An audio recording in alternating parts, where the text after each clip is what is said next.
Chapitre 7. Ainsi se termina cette mémorable séance.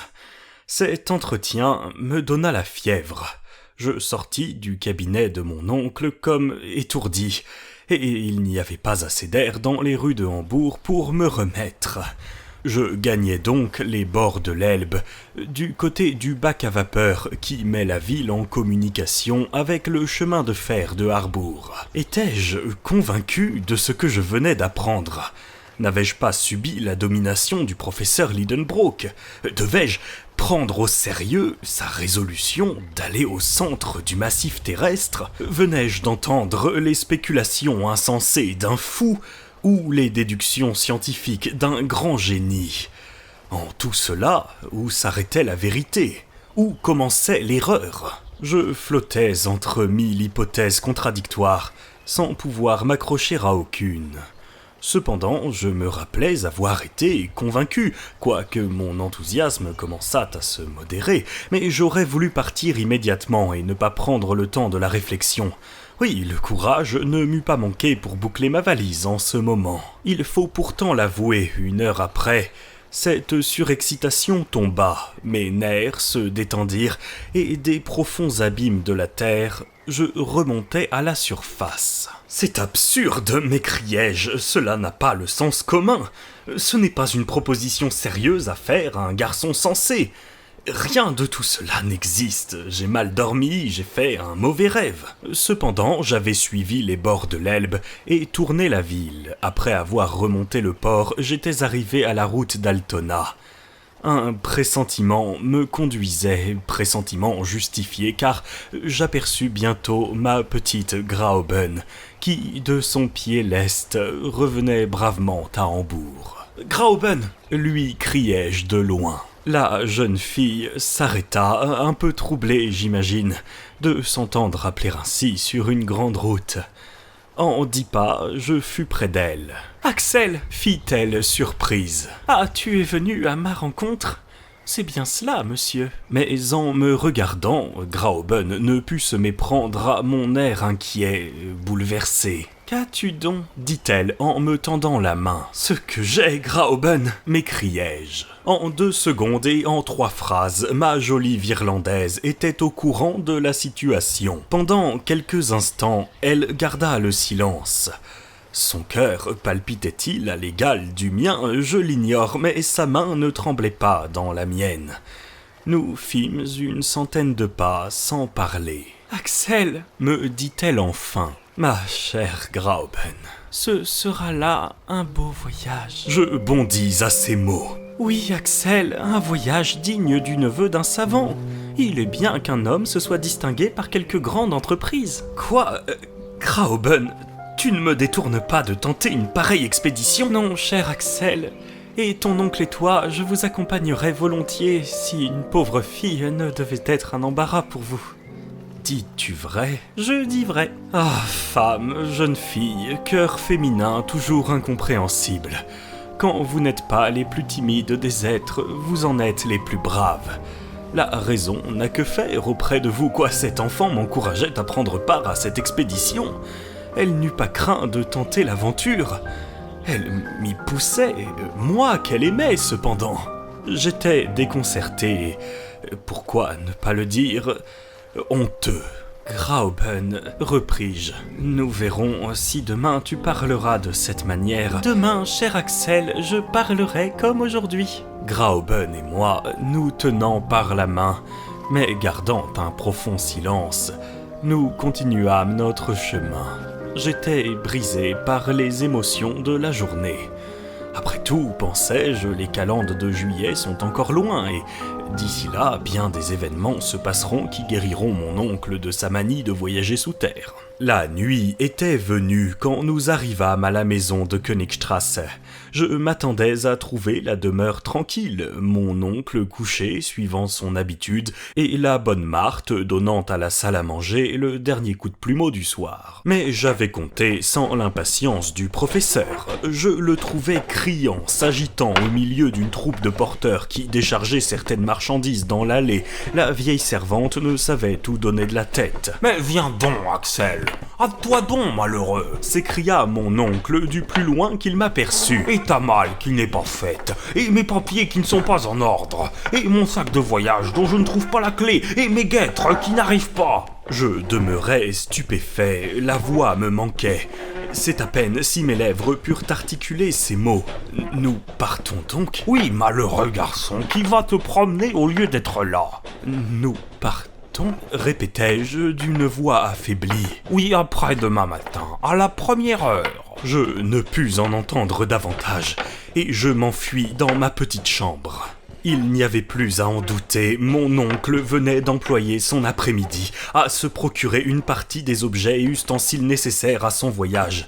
L'allée était encombrée d'échelles de cordes à nœuds, de torches, de gourdes, de crampons, de fer, de pics, de bâtons ferrés, de pioches, de quoi charger 10 hommes au moins. Je passai une nuit affreuse. Le lendemain, je m'entendis appeler de bonne heure. J'étais décidé à ne pas ouvrir ma porte. Mais le moyen de résister à la douce voix qui prononçait ces mots « Mon cher Axel !» Je sortis de ma chambre. Je pensais que mon air défait, ma pâleur, mes yeux rougis par l'insomnie allaient produire leur effet sur Graüben et changer ses idées. « Ah, mon cher Axel !» me dit-elle. « Je vois que tu te portes mieux et que la nuit t'a calmé. »« Calmé ?» m'écriai-je. Je me précipitai vers mon miroir. Eh bien, j'avais moins mauvaise mine que je ne le supposais, c'était à n'y pas croire. « Axel !» me dit Graüben. « J'ai longtemps causé avec mon tuteur. C'est un hardi savant, un homme de grand courage. Et tu te souviendras que son sang coule dans tes veines. Il m'a raconté ses projets, ses espérances. Pourquoi et comment il espère atteindre son but. Il y parviendra, je n'en doute pas. Ah, cher Axel, c'est beau de se dévouer ainsi à la science. Quelle gloire attend Monsieur Lidenbrock et rejaillira sur son compagnon. Au retour, Axel, tu seras un homme, son égal, libre de parler, libre d'agir, libre enfin de... » La jeune fille, rougissante, n'acheva pas. Ces paroles me ranimaient. Cependant, je ne voulais pas croire encore à notre départ. J'entraînai Graüben vers le cabinet du professeur. « Mon oncle, dis-je, il est donc bien décidé que nous partons. »« Comment, tu en doutes ?»« Non, dis-je, afin de ne pas le contrarier. Seulement, je vous demanderai ce qui nous presse. » « Mais le temps qui fuit, avec une vitesse irréparable. » « Cependant, nous ne sommes qu'au 26 mai, jusqu'à la fin de juin. »« Et crois-tu donc, ignorant, qu'on se rende si facilement en Islande? Si tu ne m'avais pas quitté comme un fou, je t'aurais emmené au bureau office de Copenhague, chez Liffender et compagnie. Là, tu aurais vu que de Copenhague à Reykjavik, il n'y a qu'un service, le 22 de chaque mois. » Eh bien, si nous attendions au 22 juin, nous arriverions trop tard pour voir l'ombre du Scartaris caresser le cratère du Sneffels. Il faut donc gagner Copenhague au plus vite pour y chercher un moyen de transport. Va faire ta malle. Il n'y avait pas un mot à répondre. Je remontai dans ma chambre. Graüben me suivit. Ce fut elle qui se chargea de mettre en ordre, dans une petite valise, les objets nécessaires à mon voyage. Elle n'était pas plus émue que s'il se fût agi d'une promenade à Lubeck ou à Heligoland. Ses petites mains allaient et venaient sans précipitation, elle causait avec calme, elle me donnait les raisons les plus sensées en faveur de notre expédition. Elle m'enchantait et je me sentais une grosse colère contre elle. Quelquefois, je voulais m'emporter, mais elle n'y prenait garde, et continuait méthodiquement sa tranquille besogne. Enfin, la dernière courroie de la valise fut bouclée. Je descendis au rez-de-chaussée. Pendant cette journée, les fournisseurs d'instruments de physique, d'armes, d'appareils électriques s'étaient multipliés. La bonne Marthe en perdait la tête. « Est-ce que monsieur est fou ?» me dit-elle. Je fis un signe affirmatif.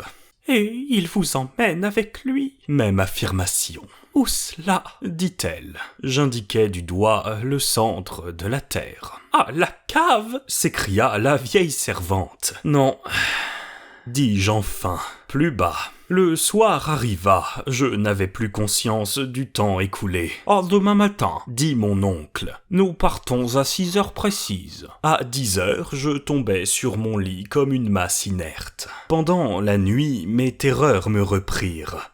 Je la passais à rêver de gouffres, j'étais en proie au délire. Je me sentais étreint par la masse vigoureuse du professeur, entraîné, abîmé, enlisé. Je tombais au fond d'insondables précipices avec cette vitesse croissante des corps abandonnés dans l'espace.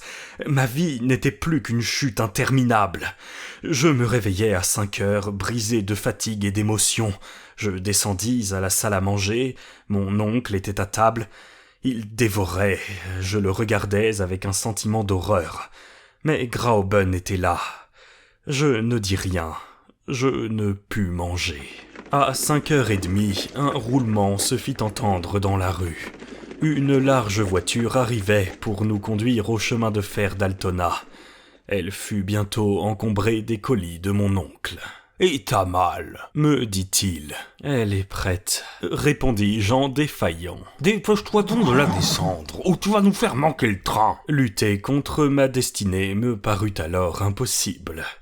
Je remontai dans ma chambre et, laissant glisser ma valise sur les marches de l'escalier, je m'élançai à sa suite. En ce moment, mon oncle remettait solennellement entre les mains de Graüben les rênes de sa maison. Ma jolie Virlandaise conservait son calme habituel. Elle embrassa son tuteur, mais elle ne put retenir une larme en effleurant ma joue de ses douces lèvres. « Graüben !» m'écriai-je. « Va, mon cher Axel, va !» me dit-elle. « Tu quittes ta fiancée. Mais tu trouveras ta femme au retour. » Je serrai Graüben dans mes bras et je pris place dans la voiture. Marthe et la jeune fille, du seuil de la porte, nous adressèrent un dernier adieu. Puis les 2 chevaux, excités par le sifflement de leur conducteur, s'élancèrent au galop sur la route d'Altona.